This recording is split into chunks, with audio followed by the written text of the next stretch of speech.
guys.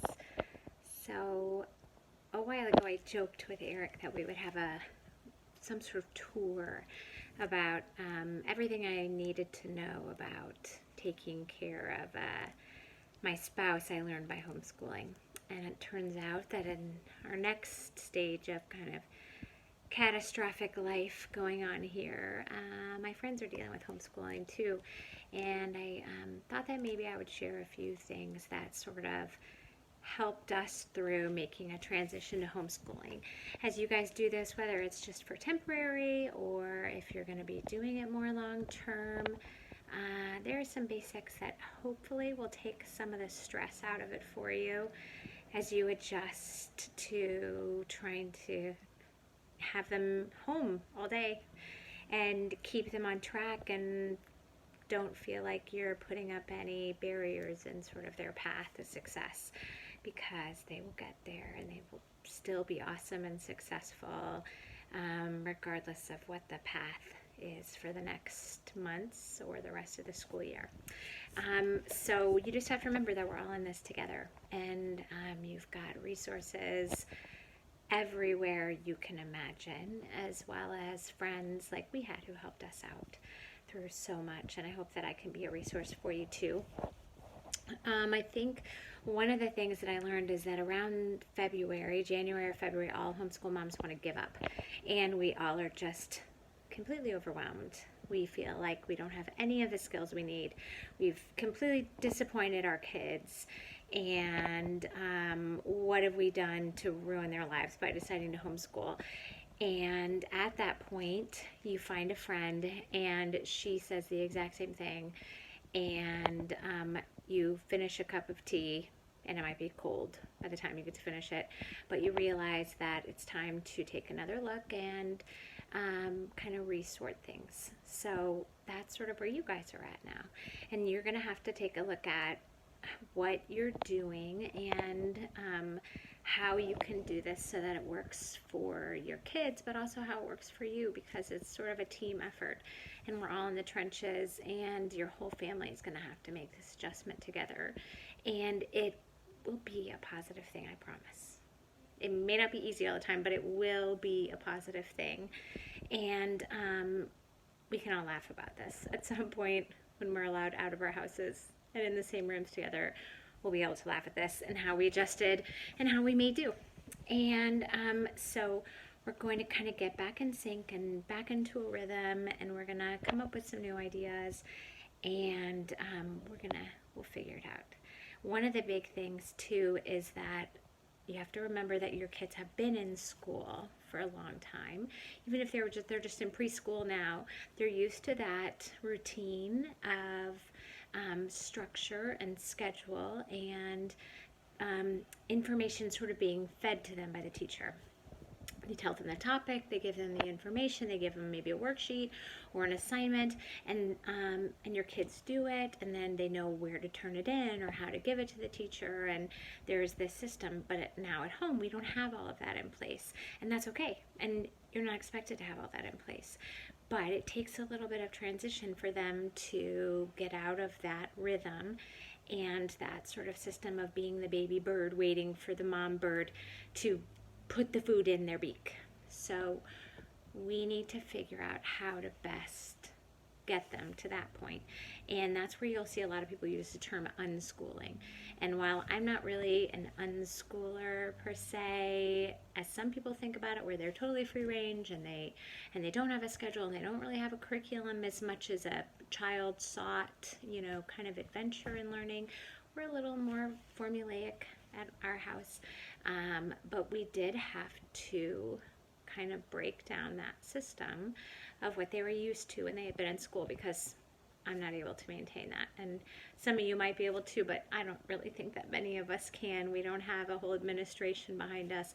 We don't have all of the materials, and we don't have the energy, frankly, to do that and run our home. So we need to get them back in our cycle, and we need to create a cycle together.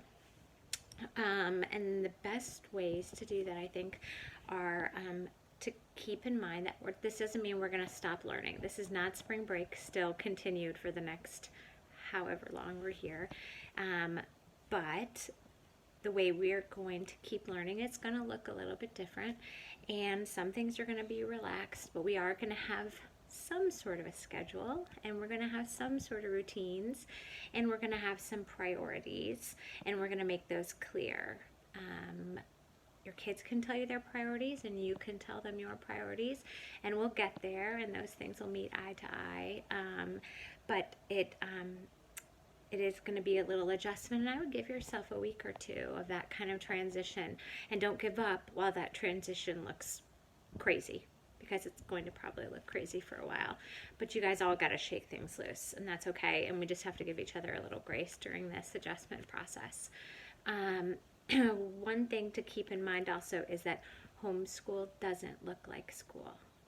I think that's one of the most important lessons that we learned, is that I pulled my children out of school because that situation, that environment, that layout wasn't successful for our family, and so there's no need for me to replicate that at home. And right now, the structure of the schoolroom and all the kids in it and those things is not what anyone in our country can have to be successful and to be healthy. So we're creating a new environment based on what your family needs and what your kids need at home. And that's not going to look the same as school, and there's no reason it should, and it doesn't have to, in order to give them the full experience. So give yourself grace on that also. One way to do that and to still have some kind of structure is to think about your homeschool or virtual school experience and what your mission statement would be. And it sounds a little more formal than it really has to be. But we have a name for our school. We call it Jamestown Academy, based on where our first little house where we were homeschooling and, you know, making our family our own was. And we called it Jamestown Academy of Snuggles and Learning. Love is the foundation of everything, I think, and for our family, that was key. Is that kindness and love as the seeds for every kind of growing in education and just as people. So as you're thinking about that mission statement, think about, what do you guys value as a family, and what do you value in people and in the people that you want your kids to be? Think about what your kids' strengths are, and think about what your goal is for them. If you want to make sure that they're on track to hit those SOL, benchmark scores, then that's your goal. If you want to make sure your kids really excel in the science, science kind of labs and workshops, then make that your goal. But think about what's important to you guys. And then also, I really urge everyone to focus on what your kids' strengths are, because sometimes that has been missed in a classroom setting. Sometimes those strengths that we think make the teachers crazy and that make us crazy when we're trying to do homework, there is something in there that makes them really excel at other things. And you love that they excel at those things, and that same strength that puts them ahead in those arenas really could make them an awesome student too. And so if we think about those things and reminding them of how good they are in those arenas and what skills and qualities it takes to be awesome on the soccer field, or to be amazing in drama, or to be a just fantastically detailed and beautiful illustrator, those skills translate to other things in our classwork too, in our schoolwork, and they don't necessarily always get picked up in regular classroom settings or in regular homework assignments that we would see. But this might be a time to really find out how to make those strengths help them blossom in other areas that they maybe weren't doing so well in. So think about those qualities, and think about how you can restructure things to build their confidence in that, and to really, celebrate those strengths, and rather than constantly having to fight them, because you will battle them all day long if you try to force them like a square peg into a circular hole. And it's no fun to have to be their parent and the disciplinarian and also their teacher and also the janitor and also the cafeteria lady and the gym teacher and the school nurse if you're constantly fighting them on what their true nature is. Because in your home, your school nature can be their true nature. There's no reason to fight it. So think about those things and think about kind of what that would create in your school kind of motto or your school mission statement. And then keep reflecting back on that. So rather than putting the pressure on yourself to make your school day have every Pinterest activity and every strict schedule that fits into a teacher's planner, think about how you can create the planner and you can create the school day that fits your kids and how you can really enjoy this, and you can fit in time for your own work and you can fit in time for your own workout and you can fit in things together that you enjoy to save your own sanity and to still help them keep growing this year so that this is manageable. And it doesn't mean it's not going to be crazy, because it's still crazy here a lot of times. But I can tell you, you'll probably learn a lot from each other and your own strength, and also learn a lot about your kids as you go through this this kind of process. If you're trying to think about ways, I know I've had a bunch of friends ask about ways to figure out what their learning style is, because you don't know. You haven't been, you haven't had to be in the classroom. You haven't had to teach a class like our teachers have to do of 30 kids with, vastly different strengths and different styles. Rather than trying to pick apart how they're doing schoolwork, look at what they do every day. So what's their process getting ready in the morning? As they wake up, are they slow and groggy? And do you have to kind of set things up in rows for them so that they can brush their teeth and put their clothes on and, get to the table? Or are they self-motivators? Do they, multitask as they're doing everything? Do they respond well to having lots of music and lots of stimulus? Or are they a very quiet, kind of cozy snuggle bug, in a corner with things? Those things give you a great taste of how they learn and how they best receive and process information.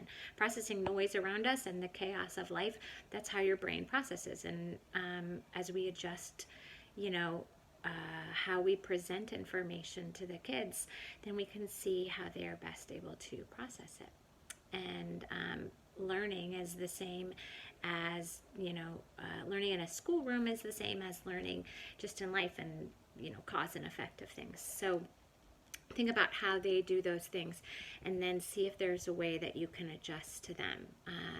I know that we get things done best if we shoot through it in the morning and then we have the afternoon to play and be creative and run around more, rather than a slow start, and maybe getting through things after lunch or something like that. We like to get things done earlier. We also like to take lots of breaks, especially after stuff like math, or we do memory work where we memorize poems to kind of work on just public speaking and also our memory. Those things take a little more thought and quiet focus, so we need to shake out our sillies after that. So maybe think about how your time is like that. Also build in breaks for yourself. Morning activities, a lot of parents with little kids like to have a basket of morning work. So first thing, if their kids wake up before you've had your coffee and they want to get going, send them to their morning basket. And that can be Lego set or, paper and crayons, or a choose your own adventure book, something like that they can work on without you in the morning while you get your act together. These are just little tips. I hope they help. I'm happy to give more and more detailed things on actual curriculum, but I say take these next week or two to transition, all of you as a family, and give yourself extra grace, as we're all nervous about what's going on and we're all adjusting to this together. Be sure to reach out to a friend when you feel frantic, and be sure to give extra time to your friends who are frantic and to our kids. We are in this together, and I know that myself, in times of turmoil, having a big group of friends and a strong and loving family is everything, and it can get you through it all. Hugs to you guys from a nice, safe distance, and hope we get to see each other in person soon.